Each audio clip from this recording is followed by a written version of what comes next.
right, what's going on, YouTube? It's been a unfathomably long time since I posted on this channel. In short, I kind of just fell out of the game. I moved to a new area where the DBS card game is just not very popular in the slightest. There's literally no community for it out here where I'm at.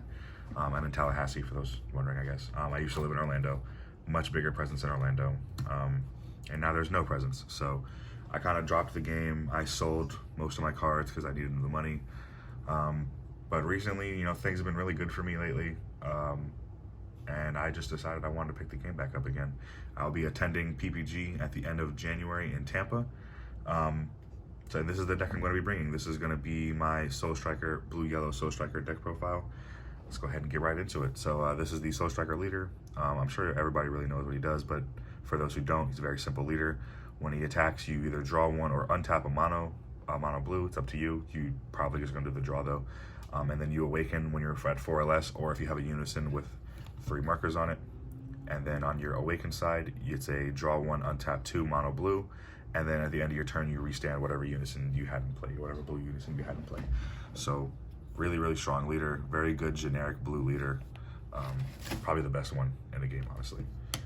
And then next, we're gonna go ahead and get into like our little counter package, negates and stuff like that. We're gonna be running 2 of the Trunks Heroic Prospect negates.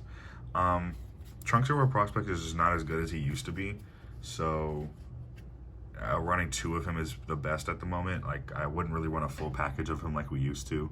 There's just not many decks anymore that he impacts with a energy cost greater than your energy kind of thing. Gogeta Xeno is definitely a candidate for this card to work on, because they bring out their big 6-drop and their 7-drop and stuff like that. And then you have like Shenron still, and then a few cards in Cell maybe, but not really. So yeah, like I said, there's not too many targets for the deck, but still a worthy card to play. 1, Chilled's Army Reinforcement. It's just a good one-of to have. When you're at 5 life, you can go down to 4 if you want to activate your super combos that you're playing. And it's just a good negate. It's a free negate. You get a blocker on top of that. It's a good card. Not really a negate, but I kind of put it in the negate category because, it's Senzu Bean. Supports your leader, helps us untap energy. Good card. It's Bean. I don't really know what else to say. And then same thing with D Magic. I mean, it's D Magic. I don't really know what else to say about that. It's a good card. So that's about all I can say. Next, we can go ahead and move on to our Unison lineup. We have a few different ones in here. So we are running the main blue Unison 3 Baby. This card really spiked up in price recently. I don't really know why, but Baby Unison's a really fantastic Unison. You get the draw. He has really high on markers, really hard to get rid of. And then the supporting Unison I'm playing, the other 3 Unison I'm playing, is Tapion Hero Revive. He's the other 3 cost Unison that I'm playing. He kind of does literally the exact same thing as Baby, where he's a +2 and you draw a card. You have to switch in the rest mode, unfortunately, so you don't get a swing with him. But on the return of that, he's a 19k instead of a 15k like Baby. So he's just a little bit harder for your opponent to attack into. He also has a neat interaction with Spirit Boost. We're only running 1 Spirit Boost card in the deck, but if you Spirit Boost with it, you get to choose one of your opponent's battle cards greater than their current energy and bounce it back to their hand. So pretty cool interaction. The Gogeta Unison is good. He's in my side deck, and I'll explain that to you guys later. But I mainly just run Tapion in the main because he does literally the exact same thing as Baby. That way, when I am on turn 3, whichever Unison I get, I'm getting the same effect off. And then I'm running 1 of the Boo Unison because he's just really strong. He's come up quite a few times in aggro matchups and stuff like that to kind of help me survive. So another really good Unison there. Then I wanted to go ahead and get into our counter package, our counterplay package. We have a lot of counterplays in the deck. Honestly, probably one of the best cards in the deck, Baby Golden Avenger. I don't really see a reason why not to run this card. This card's amazing. I slept on it personally. I was pretty stupid for thinking it wasn't worth it, but a 5 energy counter regardless of how much energy. This thing costs 6. I mean, if I'm being honest, I'm gonna use it. You know what I'm saying? You set your kill turn up on turn 5. You make sure that you kind of put your opponent in a checkmate kind of position where they don't really have a choice but to negate an attack that's coming in. and then you just slap down baby, and then it's GG from there. I mean, a 30k triple strike, you stop there, negate, so the swing that you're already currently swinging with is going through. I mean, yeah, it's just GG from there. 4 of the Trunks counterplay. This is probably the best counterplay in the game. In all honesty, I mean, it's Trunks, nothing else to say. And then 3, Zamasu the Eliminator. He's kind of with our blue-yellow package that I'll show you guys in a little bit. I would like put him with there, but he's technically a counterplay, so I put him here. But yeah, his counterplay effect is like, okay, it's a 4 or less, bounce it back. I wish it still hit unisons, but you know, people in the community cried about it, so it is what it is. I'm not gonna get into that, but you know, whatever. His counterplay effect is not as good as anymore. His tap 1, draw 1 effect is still pretty usable. Every once in a while, like I found myself in a situation against like Sin, where they had like a blockers on board, and I just went ahead and tapped 2 for Zamasu, tapped one of their cards and then drew a card, or tapped one of their blockers and then drew a card, and then, I mean, yeah, sure, he negated its skills, but it didn't matter. I got my auto off. That's all I wanted to do in the first place, was get rid of their blocker, that kind of thing. So he's really cool for that. Just a little quick note for anybody that doesn't know, Trunks counterplay does lock you out of counters for the rest of the turn, so make sure that you use Zamasu the Eliminator before you Trunks counterplay, otherwise you will be able to use it. Next, our super combo lineup. It's just a 2-2 split between the Vegeta super combo and the Zamasu super combo. I still think Zamasu super combo is pretty relevant. I do have an arrival in the deck, so I do want to be able to bring that out. And I mean, it's Zamasu super combo. You could put something in rest mode, put their leader in rest mode. It comes in handy quite a few times. You know, I really recommend still running it. A Vegeta Disciplined Warrior, he's not as great in this deck, only because you do awaken at such high life sometimes. Like you awaken at like 6 pretty much, so getting down to the 4 is just not like, not going to happen often, not going to happen very quickly, so he's just not going to be live as quickly as like your other cards are going to be. And then we can go ahead and get into our blue-yellow package here. We have 2 of the Goku Hit. These are just our 5k free arrival cards, like the 4-drop hit that came in set 7. It's just that that card was like $9 and this card was like 25 cents, so I just got this one. Does pretty much the same thing. Vegeta Kaba, they're really just here for charge fodder, if I'm being completely honest with you, but they actually have a use in the deck to where they are a 19k dual attack, and they can spin something to the bottom of the deck in rest mode that's 4 or less. So they can kind of come up every once in a while. Like I said, I mostly, if I see them, I usually just use them as like charge fodder, because you do want to get a multicolor in your energy area as soon as you possibly can, like turn 1. So I kind of just go ahead and charge them if I can. And then we're running 4 of probably the best card in the new set, and one of the best cards in this deck in general, of SS2 Kefla Lightning Speed. This card is absolutely busted. This card's amazing. Like, if you're playing against this deck, like, you need to counter this card as much as possible. You need to Trunks counterplay it, whatever, as much as you can, because she is a problem. Comes in for 3, double strike, blocker, 30k, pop something, ignoring barrier, or I mean, spin it to the bottom of the deck, ignoring barrier. Really great. And then her activate main is amazing. You just drop a card and she gets dual attack. That already is really good. We are running apes in the deck, so that's a great target to just drop apes. We're also going to be running Koitsukai in the side deck, so it's a great way to just drop Koitsukai. And then like from that point on, like, you're really set up. But the best thing is if you could drop another copy of herself, which is why we're running 4, because you really want to see another copy of herself. If you drop another copy of herself, you get to draw 2 and tap on your opponent's energy or one of their battle cards or whatever. And that's just like ridiculous. So they only have like the 1 or 2 energy open, and you can just tap it down so they can't defend. Or if you want to just, you know, drop a Koitsukai, get dual attack, and then use Koitsukai's effect to prevent them from using floodgates.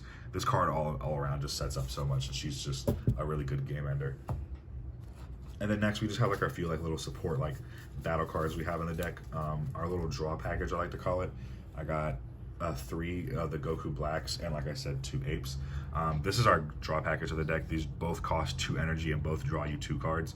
Goku Black just happens to be a body, and you have to draw 2, drop 1, and you get to restand in energy, and then ape is just ape.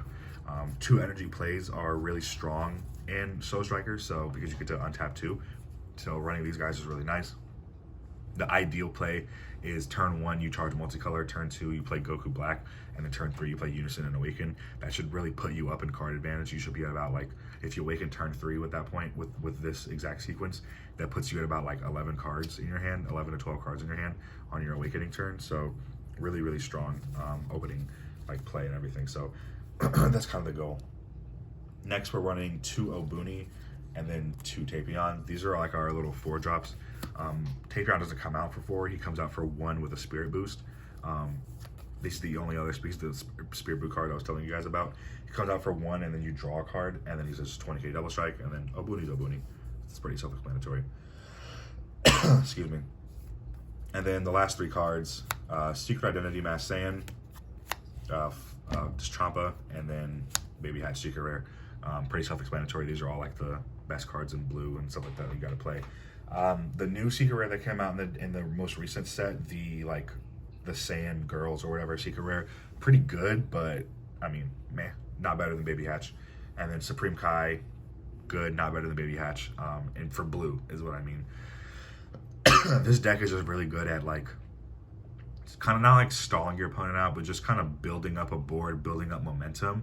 And then by the time you hit turn 5, you'd have just so many cards on board, so many threats on board, so many cards in hand that it kind of just overwhelms your opponent. So having Baby Hatch in here to just kind of buy yourself a turn to just turn off your opponent's entire turn pretty much is really useful.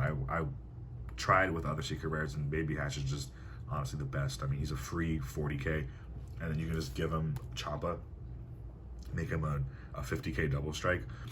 One of the really cool plays is if you have Baby Hatch on the board already, and then you're going into your turn 5 play and you swing with Baby Hatch, they kind of already suspecting you to put Champa on him because you're leaving your energy open. And then at that point, they're going to probably negate, and that's when you can go ahead and surprise them with the ape counter negate, so that they don't have a choice but to let the attack go through. So, really cool play. Next thing I wanted to do was kind of get into our side deck that I'm running for the tournament, just because it's not something I do very often. So the only thing I'm missing from a side deck right now is Koitsukai. I have him ordered; he just hasn't come in yet. But I am going to be running 2 Koitsukai. Just kind of, there's a lot of floodgates in the metal right now. There's Mecha Frieza floodgate. There's the Boo, then green. There's even a floodgate in black now. So I just feel like Koitsukai is a really cool card to run, especially if you have a way to put things in the drop area, and we do. So for starters, we have Max Power Kamehameha. He's kind of like our removal card, along with the Gogeta Unison. They both do the same, and they're both serving the same purpose of just providing removal, like spot removal. Max Power, just tap 1, remove something, and then Gogeta, his -1 is to choose 2 cards and bounce them. He also has a pretty cool defensive aspect where if you have a blue Saiyan in rest mode, you don't take any damage. We have a few blue Saiyans in the deck, so definitely can come up. And then the next couple cards, these are for Cell Surge specifically. We have the Deborah Ritual at hand. If you guys don't know, it's just when this card gets discarded, you tap 1 and draw 2 cards. Kind of just helps you with the Cell Surge matchup. Toa Twisted Sister. She helps because you just tap 1, draw a card, and then you choose like their Ribrianne, their Saiyan Instincts, or their 30k Cell, and bounce it back to their deck. So they don't get to do like a Ribrianne on you and stuff, kind of just preemptively stopping some of the hand control until they hit Ribrianne, which they're never going to do, but until that happens. And then 2 more apes for the main. Yeah, so these 6 cards are just for Cell Surge, but yeah, the deck's not broken in any way. Yeah. And then 2 Dark Power Black Knight Saiyan. This kind of does come up against like Sin. This comes up against Gogeta Xeno. This comes up against Icarus with their free play Icarus. So here's an overall cool card to play. It only costs 1 energy, so in a deck where we untap energy so often, 1 energy means nothing. And then 1 Big Fu. I was running Big Fu in the main, but he just kept ending up in my hand when I didn't need him, and it was kind of bothering me. So I just went ahead and put him in the side. If I know I'm going against a deck that's like going really long, then I'll bring in Fu, but otherwise, no point bringing him in. So yeah, that's the deck, guys. That's everything. I'm glad to be back. I'm gonna try and put out more content for the channel as often as I can. I'm interested in starting a podcast with my team, so let me know if you guys think about that. I'm going to post this in the DBS community group on Facebook, so feel free to hit me up in there. Please check out any of the other videos on my channel. They're pretty old, but feel free to check them out. Let me know what you guys think. Catch you later.